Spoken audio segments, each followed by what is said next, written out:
정리할 필요가 있어요. 자, 여기서 보게 되면 이런 해당 규정이죠. 이런 예산의 해당 규정 자체가 합헌이 아니냐. 컨스티튜션이 하니까 합헌성이죠. 컨스티튜셔널이 합헌성인데 이 규정 자체가 한마디로 위헌이냐 합헌이냐 그런 얘기죠. 보게 되면 스테이트 유니버시티죠. 뭐 스테이트 주립대학이죠. 주립대학들은 주로 이제 주립대학을 이제 해야지만 우리가 문제가 이제 해당되는 거죠. 그래서 여기서 캠퍼스에서 어떤 스피치를 제한하는 규정을 새로 만들었어요. 그래서 학생 뭐 등등 해서 직원들 해서 이 규정을 위반한 자는 부죠 여러 가지 고용에 이제 불이익을 주겠다라는 거죠. 그래서 이 규정 자체가 좀 이상한 거죠. 이런 게 있을 수도 없죠. 언론의 자유를 제한하는 게. 그러다 보니까 이 규정을 이제 발의한 2명의 교수한테 어떤 공적인 이제 분노들이 쌓이게 됐고, 그래서 이제 의회에서는 이제 소위 예산안 규정이죠. 한마디로 두 사람의 이게 이제 급료를 사용되는 그죠? 대학의 예산을 위한 그죠? 편성을 안 해본 거죠. 이 두 사람을 딱 빼고 한 거죠. 과거에는 이제 이 교수들이 이제 뭐 당연하게 의회에서 주의회에서 이제 편성된 소위 대학의 어떤 예산에 따라서 이제 봉급은 받았는데 지금은 이제 두 사람을 싹 빼버린 거죠. 법으로 돼 있는 거죠. 법으로 딱 돼 있는 거죠. 법으로 딱 해놓고 빼버렸어요. 법으로. 그래서 그 규정을 만들어서 별도의 규정을 만들어서 그러니까 더 이상 돈 지불할 돈이 없는 거죠. 이분이 뭐 가만히 있겠어요? 자, 이 해당 그 예산 규정 자체가 위헌이라 하겠죠. 법원에서 어떻게 판단하느냐? 법원에서 어떻게 판단하느냐? 자, 여기서 보게 되면 우리가 이제 눈치챈 분은 또 계시겠죠. 룰을 잘 아시는 분들은. 자, 여기서 보게 되면 자, 어떤 의회에 의한 어떤 부가에 해당된다. 한마디로 재판 없는 어떤 처벌에 해당된다라는 거죠. 그죠? 그죠? 해당된다. 이건 뭐 그죠. 당연하죠. 여기서 보게 되면 이게 만약에 합헌이라 그러면 어떻게 의회에서 법원에서 판단할 것인가? 합헌이 아니죠. 합헌이 아니다. 한마디로 이건 뭐 한마디로 그 특정인을 골라서 어떻게 이 법원의 어떤 절차를 거치지 않고 불이익을 주는 행위죠. 이런 것들은 말이 안 되죠. 보통 여기서 비러브 어텐더라 하죠. 비러브 어텐더라 하는데 이런 것도 보게 되면 뭐 간단하게 해결할 수 있는 문제다.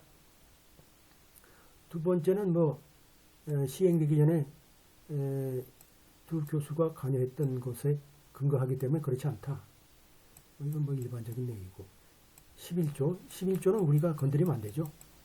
뭐 주의회가 정권을 갖고 있다. 예산 편성에 있어서 11조라는 게 그래서 뭐 시민들의 복지에 기여하길 방법을 이제 하기 때문에 그렇다. 이것도 뭐 11조를 건드릴 이유가 없는 거죠. 그 다음에 풀페이스 크레딧 같은 게 뭘까요? 한 주에서 타주에 우리가 어떤 공문서들이 이제 이렇게 넘어가게 되면 다 그대로 통용되는 거잖아요. 풀페이스 크레딧도 여기도 해당되죠? 안 되죠. 간단하게 이 문제는 A 같은데 보게 되면 그죠? A죠. 그래서 비러브 어텐더라 하죠. 보통 비러브 어텐더라 해가지고 우리가 이 문제는 외우세요. 비러브 어텐더라는 건 뭘까요? 헌법에서 기본적으로 특정인에 대한 어떤 처벌을 규정한 법률이죠.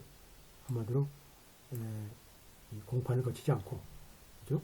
거치지 않고 특정인을 우리가 처벌하는 그런 규정 자체가 비러브 어텐더다.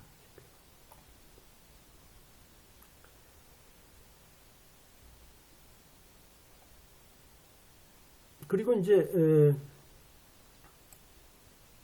익스포스트 팩터라는 건 뭔지 그죠? 뭐 이 소급해서 이제 소급해서 우리가 죄를 이제 우리가 적용하는 거죠. 이런 경우는 이제 위헌이다, 위헌이다. 이제 특히 크리미널 형법에서 적용되는 문제고 또 사실상 이제 하면서 우리가 이 문제 또 이제 알 필요가 있는 거죠. 그래서 여기서도 보게 되면 익스포스 팩터 로우라는 자체가 뭐 과거의 행위에 대해서 우리가 뭐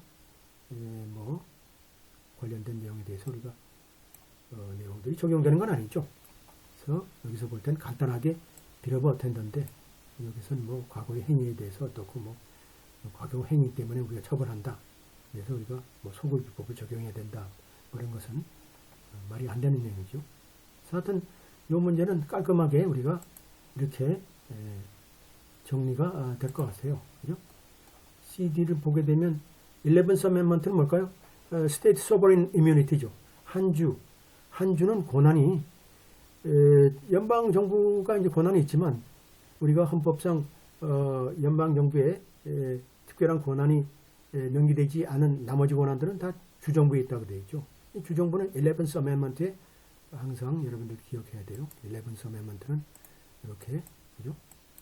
11조와 수정법 11조에 관련된 State Sovereign Immunity에 관련된 문제고 사실상 주정부의 그 어떤 특정 어떤 재판을 우리 소송을 우리가 할 수 없도록 이렇게 마련했어요. 그것도 여러분들 룰북에 보게 되면 아주 경우에 따라서 여러 가지 형태로 나와 있습니다. 나와 있으니까 이 점을 우리가 유념해 두시고 풀 페이스 크레딧 같은 경우는 뭘까요? 항상 뭐 스테이트 로 자체가 뭐 헌법적인 그죠? 우리가 다툼에 있어서 보호를 받는 건 아니죠. 따라서 우리가 기본적으로 풀 페이스 크레딧 자체는 뭐죠? 한 주의 어떤 법원에서의 어떤 확정 판결 같은 경우는 타주에 그대로 적용되는 거죠. 그대로 적용되는 거예요. A주에 이거 가끔 이제 나오는데 비슷한 문제가 A주에서 나온 확정 판결은 B주에서 적용받는다.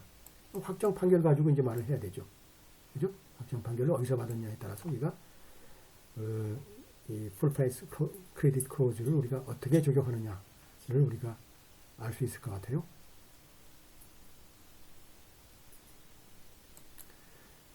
자, 여러분들 잠깐 제가 시간이 조금 필요해서요. 잠깐 한 5분만 조금 쉬도록 할게요. 잠깐만 제가요. 네, 그래서 이제 여러분들 이렇게 이제 푸는 방식이 이제 지금 여기서 보게 되면 지금 이 5번째 문제 자체는 여러분들 이제 뭐 큰 글씨 되어 있지만 또 이렇게 부담스러워하는 분도 계실 수도 있어요. 이건 뭐 이게 48초 만에 이제 물론 이제 뭐 지문이 긴 것 같은 경우는 이제 1분도 넘어갈 수 있지만 48초 만에 이제 하려니까 뭐 상당히 또 테크닉도 필요한 경우도 있어요. 테크닉이 필요하다 보니까 어떻게 돼요? 주로 이제 요 부분 있죠. 이 질문. 여기 이제 질문을 먼저 보고, 자, 소셜라리를 했는데, 어떤 이유로 이제 연방 대법원에서 주의 그죠? 이 페티션을 우리가 거부를 했느냐. 뭐, 그러니까 요걸 가지고 여기 한번 읽어보면 되죠. 그게 더 빠르잖아요. 이제 헌법이에요. 주 헌법이 나올 거고, 주 헌법이 나오는데, 주 헌법이 나오고, 여기서 보면 이제 모든 형사재판에 있어서는 피의자는 이러한, 그죠? 자신에 대해서, 증인에 대해서 우리가 이제 대질 신문할 수 있는 그런, 그죠? 그런 권한이 있다라는 거죠. 한마디로. 권한이 있다. 그래서 이제 피고 자체가 이제, 찰즈 어비주 같은 한마디로 아이들 이제 학대에 관련해서 주법에 이제 기소된 사람인데 6살 먹은 이제 A로부터 이제 증언을 가지고 이제 기소가 된 그런 케이스죠. 그래서 아이가 이제 여기서 one way glass죠. 글라스 한마디로 한쪽만 보이는 그런 유리창 그 사이에서 앉아가지고 이제 한마디로 피고는 아이를 못 보고 그죠? 또 아이는 또 피고를 보지 못하도록 이렇게 이제 돼 있겠죠. 그래서 아이를 못 보니까 뭘까요? 주로 이제